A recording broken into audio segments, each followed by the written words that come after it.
Well, hello, everybody. It is me, your good friend, Countess. I hope everybody is doing well, and me, myself, I'm all bright-eyed and bushy-tailed this Saturday morning, so figured why not share a video? um, and really, like I think I've said in passing, um, I come across these really interesting um, articles when I perform my research into the Beatles and their relationship with the occult.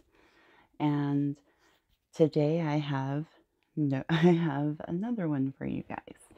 And this ties in with the memoirs, and I want to go through a couple of pages in the memoirs before we go to the online article because they're all relative, and I just find this article that I came across fairly interesting. So I just want to start at on page 331 of the memoirs of Billy Shears, and I want to go to the very last sentence in on that page. And if you'll note, the numerology of the page 331 is equivalent to 7, which 7 is a divine number, and it is a number, again, of good luck. And it also signifies that, 7 can represent creativity, it can represent just leadership, basically. And so this very last sentence on this page, it states, and Billy is talking right now, he says, McCartney is number 9. 9s are 6s turned upside down. And he goes on to then cleverly state how his life has been turned upside down, figuratively and literally. So next is I want to touch upon it's in the chapter 45, and that chapter's name is 666999, and there are just a couple of I wanted to hit the footnote at the bottom of page 416, and that numerology again deduces to 11. And 11, what have we said about 11? 11 is a number that represents power over people, power over principalities. It is just a powerful number. And the numerology of the chapter 45, well, 4 plus 5 equals 9. And so in this chapter, Billy talks a bit more about the relationship between the number 6 for him and the number 9 for McCartney. And I just want to touch upon this footnote of this page. First, the emboldened words say, I need to replace Paul my whole life. And then we go down to the note. William in word stacking says, I need to replace Paul my whole life. Because of the intended embodiment of Osiris et al., William must play the part permanently. Even if William retires, he would still be, quote unquote, Paul, Osiris/Horus, for the rest of his life. It is more common for key players to be everyone and no one, stepping in and out of many prominent roles. That transitory opportunity is a pleasure that William enjoys only by playing unaccredited parts on other people's albums. briefly being those people. So I just found that interesting. Again, we're getting the whole comparison of Billy and Paul McCartney being the sort of reincarnation of Osiris and Horus. Going back to Paulism, which is also another fancy way of labeling the Luciferian religion or philosophy. I plan on diving a little bit deeper into the whole Paulism because I know there are people out there who don't quite grasp the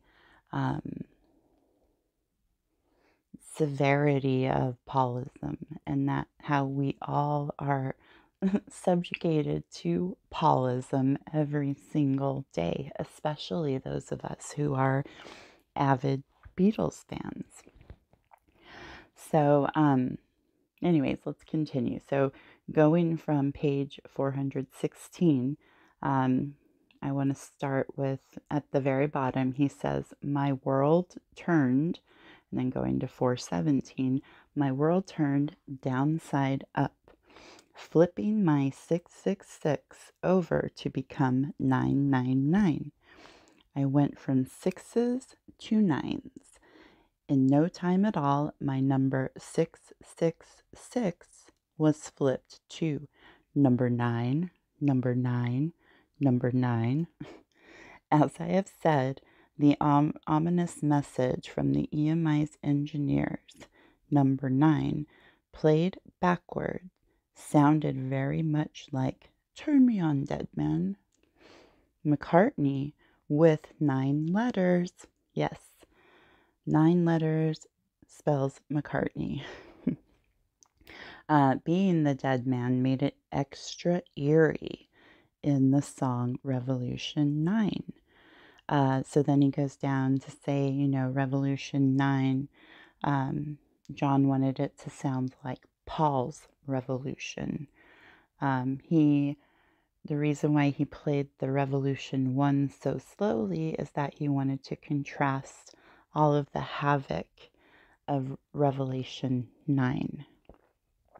So, and then we can touch upon the emboldened words real fast. It starts, "I sounded very McCartney, revolving from Paul.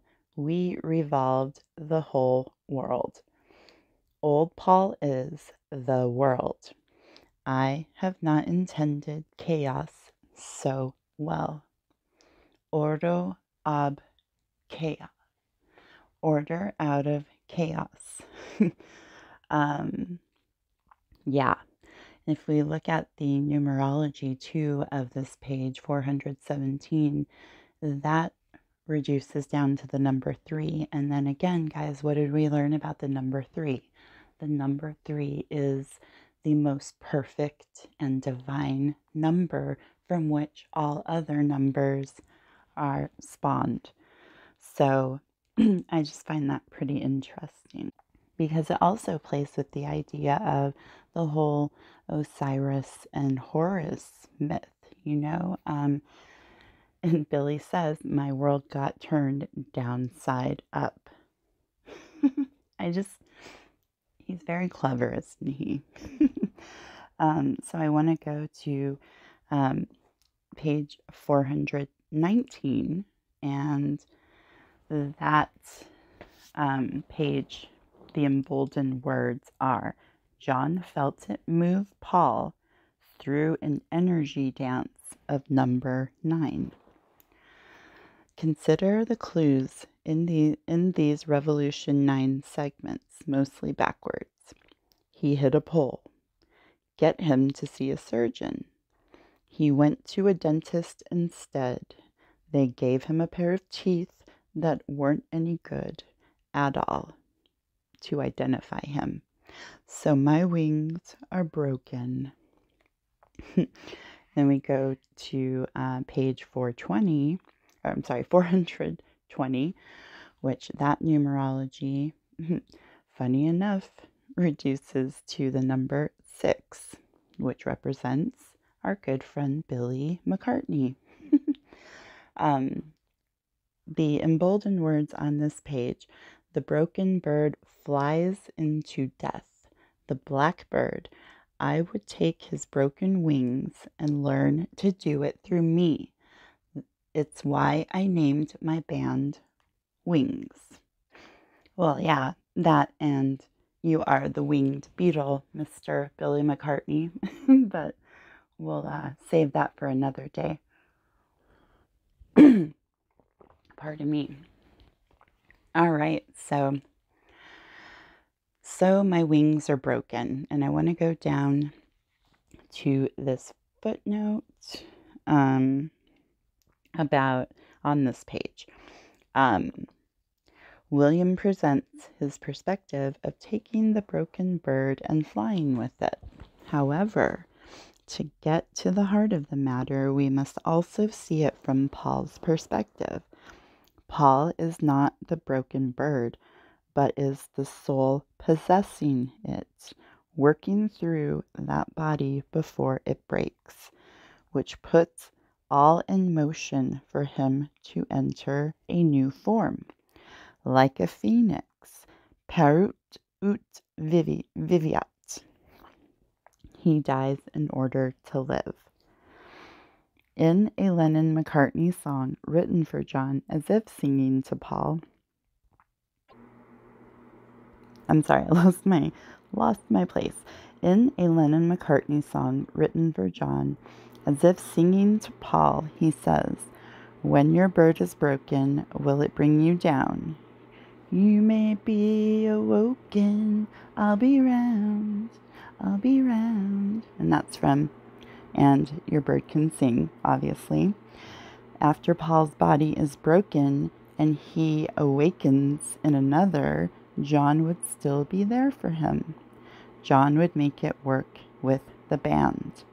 That album, Revolver, released August 5th, 1966, foreshadowed Paul's transition, which occurred the following month. And I just find it interesting, side note, that August 5th, which would be 8/5, reduces down to the number 13. Okay, so Tomorrow Never Knows, the final song on Paul's last album, was the first recorded for it. It describes Paul's coming soul transmigration as instructions to Paul, telling him how to die and yet continue. He is told to turn off his mind, which will not die as his soul floats away. Paul is to lay down all thoughts and surrender to the void. Beingness continues. Some outsiders will become aware of Paul's death, but lack the love awareness to recognize his continuance by the transmigration. With, quote, ignorance and hate, they may mourn the dead, unquote. Paul, as the broken form, is no longer living, yet his existence continues, making not only a new life for Paul, but a new beginning for the world. It would help to play the song now with this context. And then he says, aside from being of Paul's soul transmigration, the song is a meditation to surrender to the void. Such meditations work especially well with psychedelics, wherever allowed by law.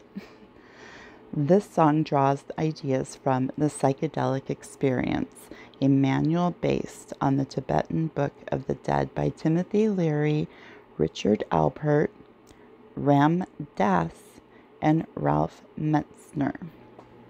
So again, guys, they're talking about alchemy, the transmigration of the soul. that is the continuation of a soul, but in two opposing bodies. It's all of these thoughts are, all of these ideas are based on the principles of alchemy and Hermeticism. And that's what we've gone over in past videos. And I just find it super fascinating that these themes come up continually in anything relating to our friend Billy McCartney. So I just want to change courses, but we're still going to be talking about the number 9. So I found an interesting article online, and it's from a Beatles forum, and it is called, it's labeled John Lennon's Bible and the Occult Significance of 27.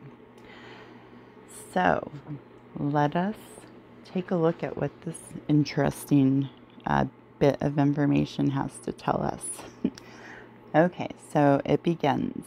The Catcher in the Rye was, of course, Mark David Chapman's Bible, and the quote-unquote missing chapter, 27, was the chapter he wanted to write. But Lennon too had a Bible, Hiero's Book of Numbers. After Lennon discovered this book, which he explained in simple language, the quote-unquote the occult science of numerology, he couldn't so much as dial a phone number without first consulting Hiero, and he couldn't walk out of the house without finding mystical significance in every license plate, address, and street sign. Lennon, who was born on October 9th, had always been aware of the strong presence of the number 9 in his life. He considered it his lucky number. His son Sean was also born on October 9th. He'd written songs titled Revolution 9, One After 909, and Number 9 Dream. Brian first saw the Beatles at the Cavern on November 9th and met Yoko on November 9th. But it was only after reading Hiero that Lennon came to understand that the multiples of 9, particularly 18 and 27, were as important as 9 itself. As Hiero explained, the single numbers 1 to 9 represent the, quote, physical or material side of things, unquote, and compound numbers from 10 on represent the, quote, occult or spiritual side of life, unquote. So here are a few things that Hiero wrote about 9. Number 9 persons are fighters in all they attempt in life. They usually have difficult times in their early years, but generally are in the end successful by their grit, strong will, and determination. They are hasty in temper, impulsive, independent, and desire to be their own masters.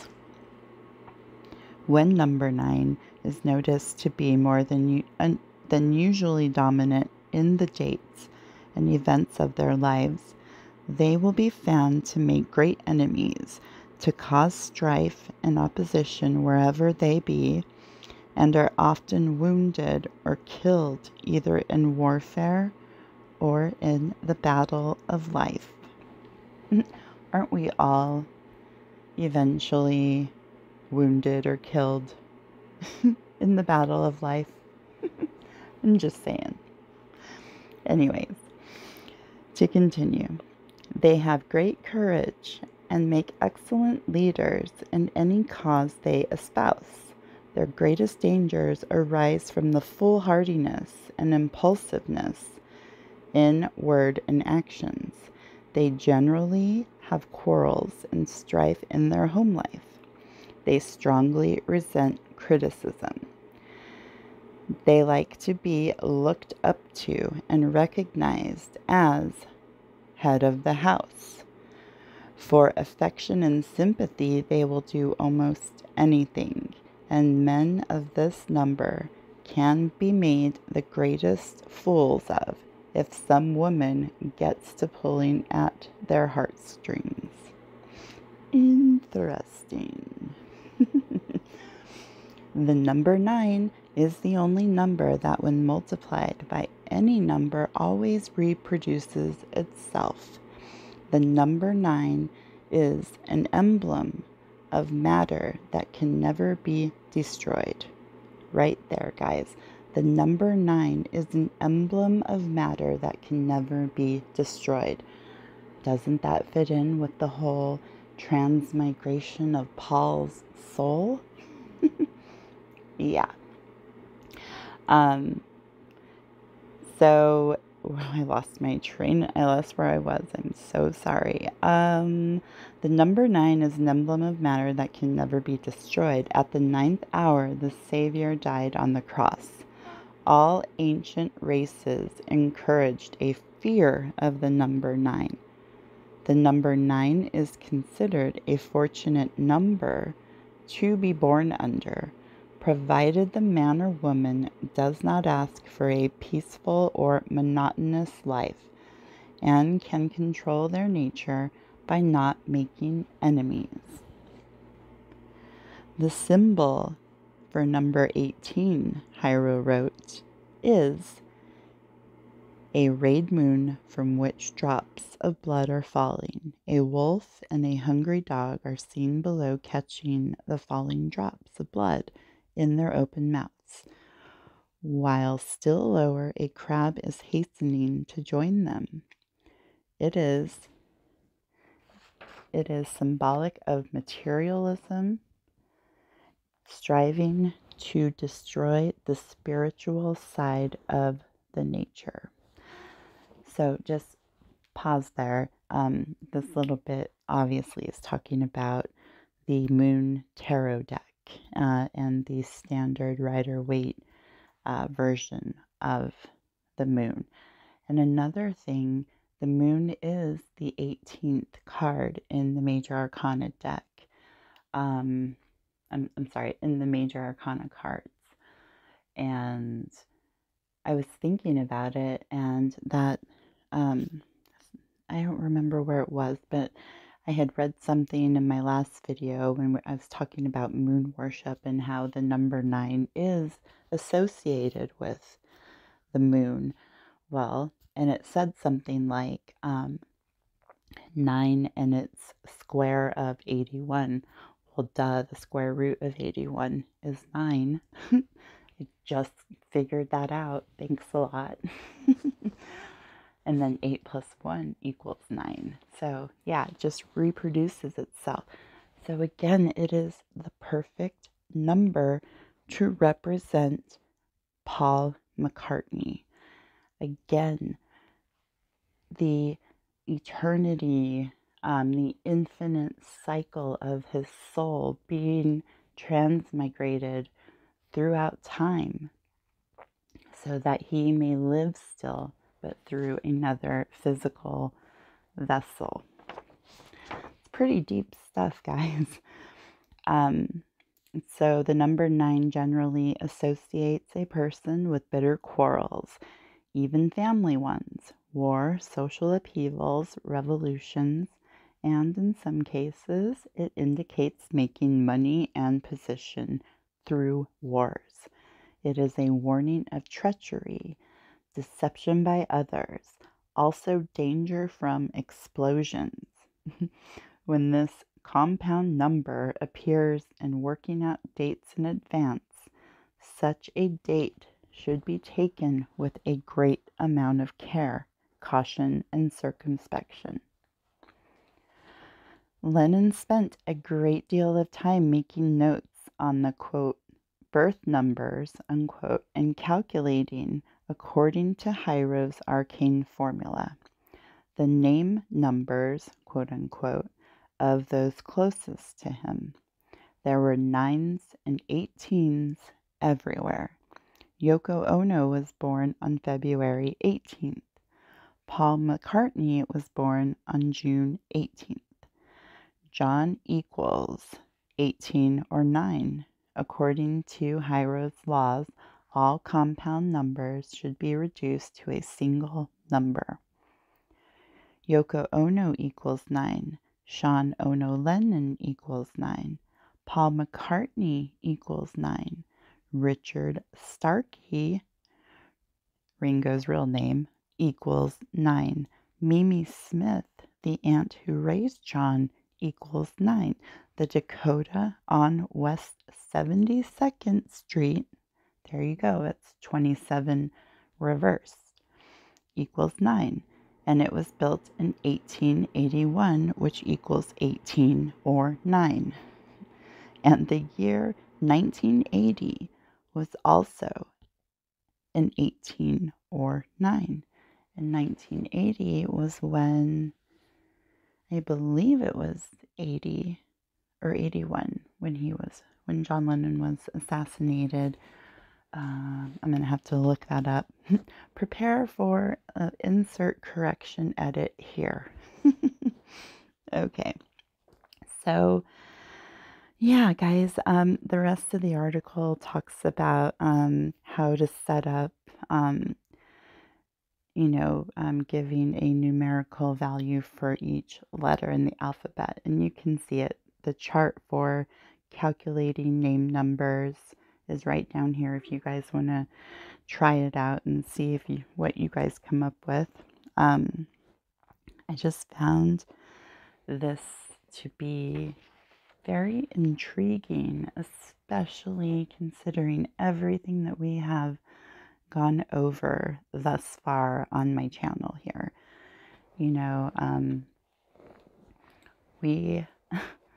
I'm actually glad that I addressed these concepts of alchemy and how they bleed into the Luciferian doctrine. And because you start to see it in the language that is being used, not just in anything regarding Paul McCartney or Billy Shepherd. It's regarding anything, it is everywhere. And the more you sort of come to understand all of these principles, regardless of what your personal beliefs are, regardless of what you think is right and what's wrong, you must remember the people who are in control believe in this stuff, and they model everything in our lives, in our quote-unquote reality, off of these principles, off of numbers, off of lesser and greater magic. They are out there to destroy us, basically. And yeah, numbers are just another part of that, of their methods, to be able to do this and to be able to work their sort of magic spells on humanity. Yeah. So what do you guys think about all this? I don't know. I find it fascinating. It's like once you learn how to, do numerology, which really is not difficult at all. And once you start to learn the meanings associated with each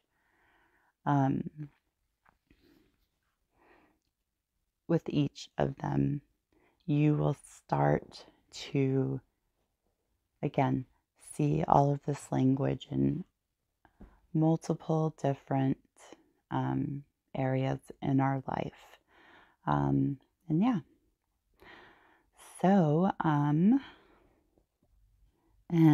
just before we go, I wanted to also highlight, since this article brought up the representation of 18 in the tarot deck being the moon, and how we've learned that the number 9 is associated with the moon. I just wanted to also let you guys know what the ninth card in the tarot deck is as well. And that card is the Hermit. And the Hermit is a man who basically looks within for inner knowledge and strength, and is a very spiritual being who holds a lot of the mysteries of life in his archetype. So I find that kind of fascinating as well. Again, all of this stuff meshes with each other. You know, you couldn't have one without the other. That is how it works. And yeah, it makes me glad that we're covering these different topics. So my hope is that you guys will eventually, start clicking when you are reading material that has to do with the esoteric or occult world, and that you start identifying this language, because this language is woven all throughout many different mediums of art and history. It's very important to get a good understanding of it. So yeah, guys, what are your thoughts on the number 9?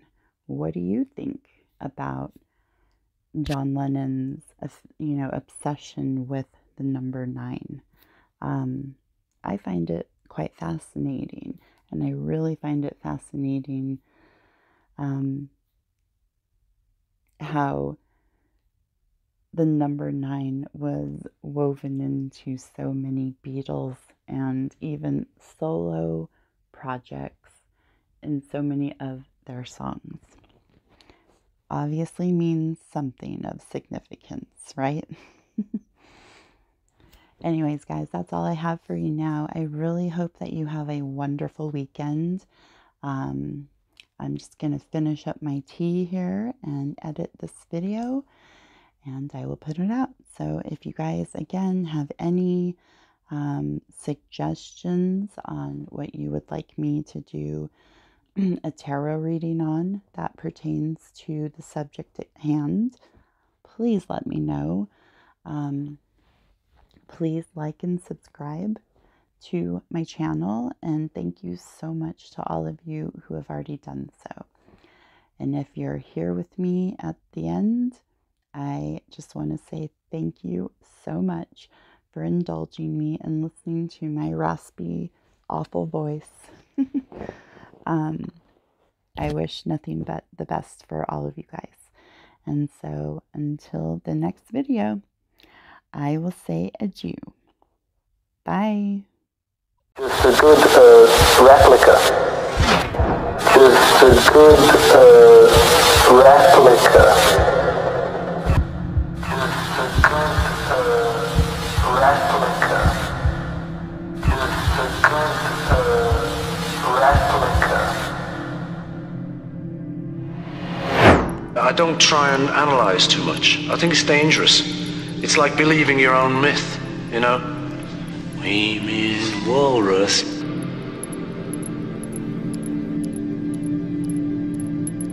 I just think it's basically magic. There is such a thing as magic. And the Beatles was magic. Life is an energy field.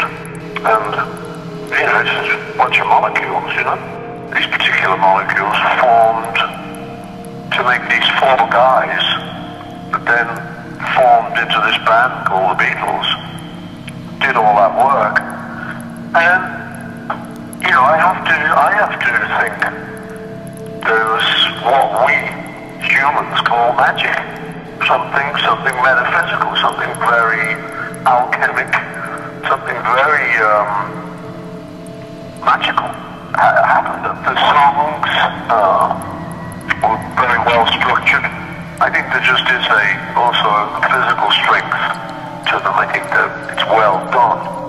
But I do think the main thing is it is something that must be, thought it was magic with a K. Magic with a K. Magic with a K. It was too far out for us to have thought of it, Am I being too far out or what?